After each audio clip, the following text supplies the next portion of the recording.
ladies remember that game called Life? I used to have loads of fun playing with my mom and sister. And the crazy part, now that I think about it, the board game was manufactured to promote this conventional pattern of existence without considering the variables of individual purpose and destiny. Let's take my best friend, Rachel. She considers herself far behind in life because, according to her, there are things that adults are supposed to do that she hasn't done yet, like move out from her parents' place and live on her own, work a 9 to 5, get married before the age of 25, have all your children by 30, no later than 33. Especially if you're an unmarried woman in the church, you feel this pressure immediately. By the way, if you are a woman who is unmarried, stop calling yourself single. You are never single because Jesus is the love of your life and will never abandon you. Anyway, as Rachel inches closer to her mid-30s, she feels behind in life. Have you ever felt that way? Looking at others in your circle or influencers online and thought that life was passing you up faster than you can say wait? The question of this video hinges on what you use as a measuring stick or goalpost. And unfortunately for most women, we're plagued by the biological clock or being in your prime theories, which often breeds comparison in the most destructive way. Not just destructive to your overall self-esteem and identity, but destructive to your destiny. While you're trying to catch up to that standard, you're neglecting the pace at which your destiny depends on its total fulfillment. Because we love natural hair on this channel, we're going to use natural hair as a prime example. I've been intentionally trying to grow my hair for the last 15 years. If the math is correct, I technically should have hair to my ankles at this point. But forget 15 years. Let's just look at the last 4 years. Usually by 4 years, your hair is touching mid-back to waist length, depending on your genetics, of course. So is my hair right where it's supposed to be or behind? Now, in some sense, maybe I am behind because by this time, my hair should be pretty long. But with so many ups and downs, trial and error, variables, changes in life, I mean, someone could look at me and say, you know, you've been on this natural hair journey for 15 plus years and you're behind, and technically they would be correct. But I don't see it that way because there's so many lessons and changes that I went through as a result of a 15-year struggle with my hair. I don't think I would have reached where I am now had I not gone through that. We're all very different. So for some of us, it takes a little bit longer to cook.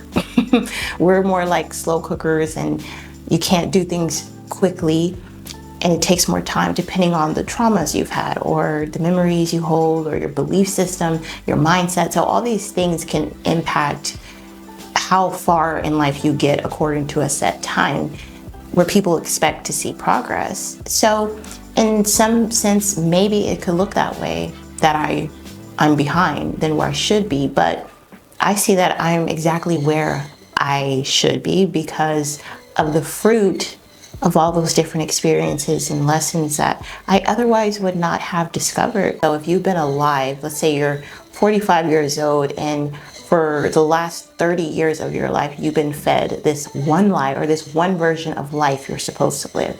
And then you get to that age of 30 and you're like, wait a minute, it actually doesn't have to go that way. Maybe life has something different for me that I just don't fit in the regular mode. But you have 30 years of programming that is in you. And that doesn't go away by a click of a button unless you install a virus system, right? Like some computers, if there's a virus system, like it got hacked, the computer will instantly become a different computer. It will malfunction and it will not go along with the program. And so you need a belief system that is strong enough to hijack that programming so it doesn't take you another 30 years. Part of being willing to chance the growth, even if it takes time, it's not going to end fruitless or unprofitable. Obviously, there are so many factors that contribute to our progress or not. It's impossible to keep your environment steady enough to remove all barriers to growth. Does that mean you're behind? The answer to that question not only depends on your reference for measuring your state in life, but also what you believe is your unique calling on earth. This world proposes that a person is considered successful or progressing in life if they go to college, graduate, find a job to work for the next 30 plus years, get married, have children, retire, and finish off your life doing the things you never got a chance to do, like travel, spend time with family, find hobbies, and stay as healthy as you can. And then, cherry on top, program your children to do the same thing. Rinse and repeat. This, the world says, is the key to happiness and fulfillment. I felt this way when I graduated from college and moved back home to Los Angeles. The expectation was immediate employment at whatever job would pay the bills. That didn't sound right to me. In fact, my desire was to pursue God with my whole heart and discover what He wanted me to do for Him. So that's what I did. In spite of my parents' insistence that I get a job, I told them that's not what God was leading me to do. And I'm sure some of you have heard this from people in your life. Back in my day, I moved out when I was 18, bought my first house at 25, and so on. They look at you as lazy, unambitious, and careless with your life. But when you choose to be intentional about God's will, it becomes less important to follow a pattern or mode for the sake of appearing responsible. And that's the gamble I took. When God's hand is over your life, you simply won't fit into that conventional pattern. And if you're not up for that challenge, you'll fall in line with the flow of the world, utterly living out a life you were never designed for. Are you a parent worried that your child is developing slower than most children their age? Are you a wife who's been trying to get pregnant with your first kid while your friends are already on their third? Are you working at a minimum wage job with a college degree when so many of your peers have landed their dream job with their dream company? Are you an unmarried woman who seems to be the only member of your friend group without a husband, fiance, or even a boyfriend? Consider this. You simply were not meant to fit into those molds. I mean, how do you even know what the people who have the life you supposedly want are truly happy and fulfilled? What if your slowly developing child is actually a genius on their own pace through life? What if your complications with getting pregnant is protecting you from permanent complications? What if your peers working their dream jobs are using alcohol, drugs, or other vices to keep up with the demand? Or worse, what if their dream jobs feel like nightmares?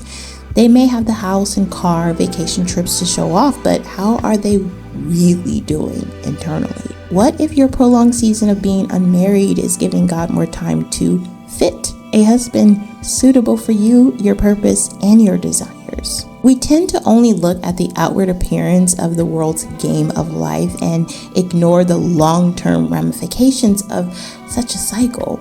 Especially in today's world, there is no guarantee that the average individual is going to experience the once enviable life milestones. With the way the world is heading, stability cannot be found in where it used to be. So what risk is there in doing things much differently? So do you believe you're right where you're supposed to be or behind? If you feel behind, evaluate whose expectations are you trying to live up to, or what patterns are you trying to fit?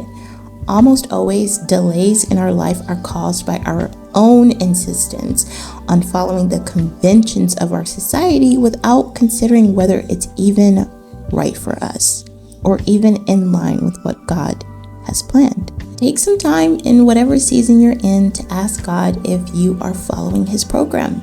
Are you doing what He expects, or are you chasing worldly milestones? And if you are behind, what do you need to do moving forward to get back